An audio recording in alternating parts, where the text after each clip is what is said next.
right when my mom got out of rehab, probably like 2 months later, I got diagnosed with diabetes, and my mom was like, "Oh." So, so were you having symptoms? So they thought I had mono. They swore left and right that I had mono. They're like, "Oh, it's normal in kids, whatever. Like, no big deal." So they ran a whole bunch of blood work, and my blood sugar was like crazy. It was like 400 or something like that. And Oh they my were goodness.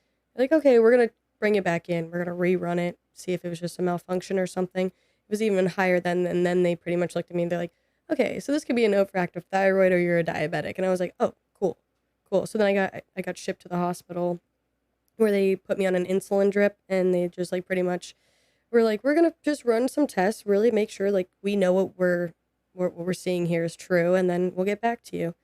And they kept you at the hospital though. For a week. And then like I think it was day 2 or day 3 of me being in the hospital.